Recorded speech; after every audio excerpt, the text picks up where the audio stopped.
he was my boy. But initially, it's kind of like, oh my God, another one. You know, you're never hardened to it, because I always put myself in the parent's position, and for him to be in the paper, I'm reading about my son that I had the night before or 2 nights before. That's just shocking for any mum. Do you know what I mean? And it's horrible to know that I had to go through that, you know, and it's horrible to know that there's many parents after me that are going through that same thing.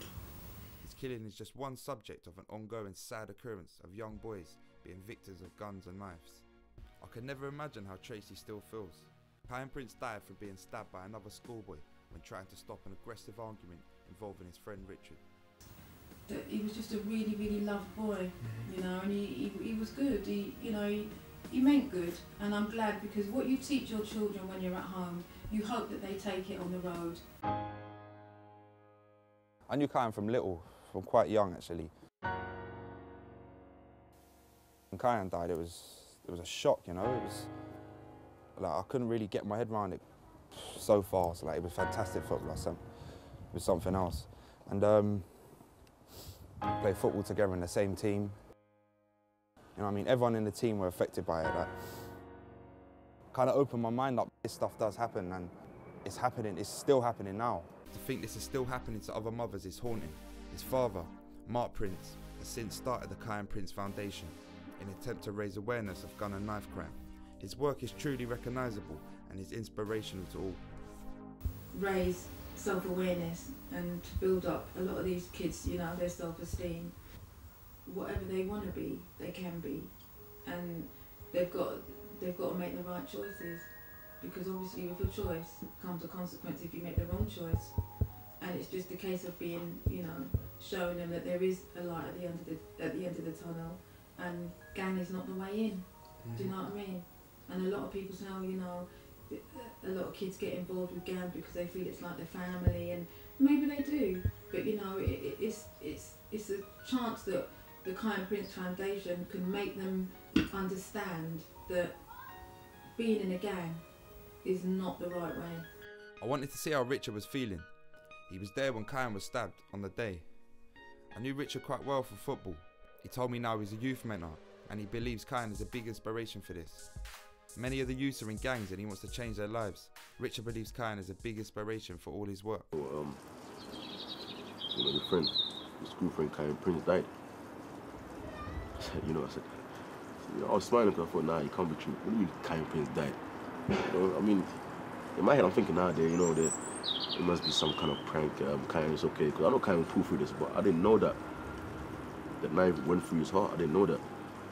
And even now when I think about it, it really hurts me. You know, it took me a long time to come to terms with it. I went through counselling, I went through various counselling. I went counselling for 2.5 years. And even now, my job as a youth mentor, you know, as a youth officer, I'm trying to mentor young people that's been through a similar situation, and it's almost like, how should I tell these young people how to get over this? Because I'm not even over my own issue.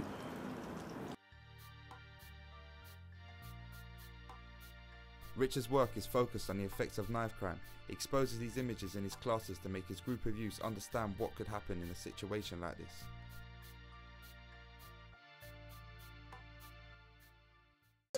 I don't believe that no one can wake up in the morning and say, you know what, I'm going to go and kill someone. He's a big part of my life, man.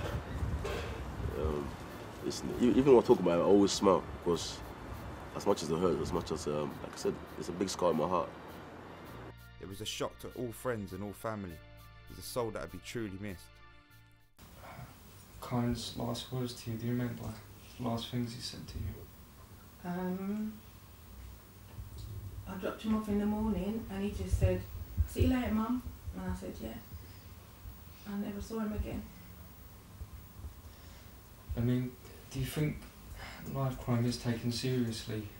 Do you think the government and the authorities take it as seriously as it should be taken? No, not serious enough, no.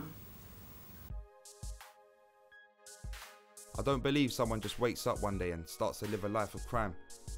I think it's something you fall into, like the wrong environment. We was hoping Simon Antrobus, Chief Executive at Addaction, could maybe enlighten us on what is the path that some of these people have taken.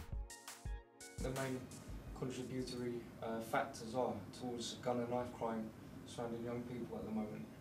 Well, there's a whole range of contributory factors around gun and knife crime for young people. I think it probably starts with a tough upbringing.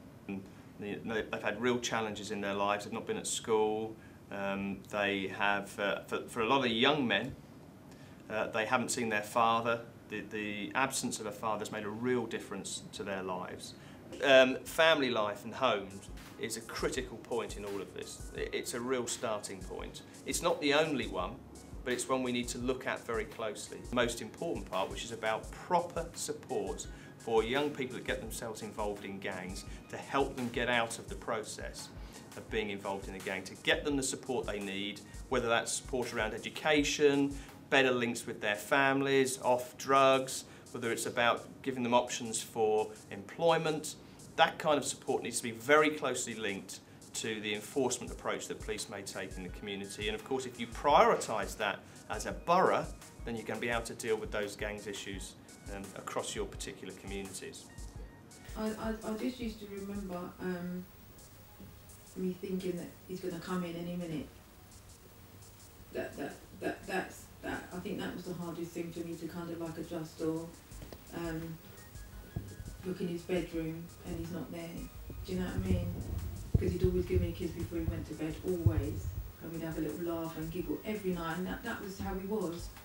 You know, and then we'll talk about, you know, what he's doing the next day or what he's got planned, and, you know, and he had a little paper round and he stopped that paper round because football kind of took precedence, you know.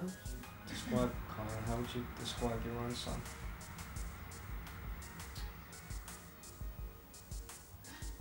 That's the most beautiful thing that God created, and Kiyan chose me to be his mum. What would happen if there's one positive thing that you would hope to come out of Kiyan's death? What would you hope it would be?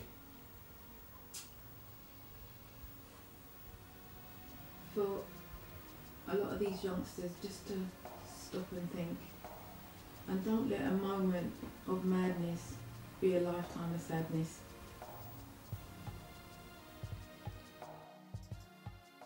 He's a son that any mother, any father will be proud of, and that's one big thing. Listen, he was my best friend, he was my brother. I miss the guy. Like I said, listen, you know, his memory lives through my head. You know, his memories are always in my heart.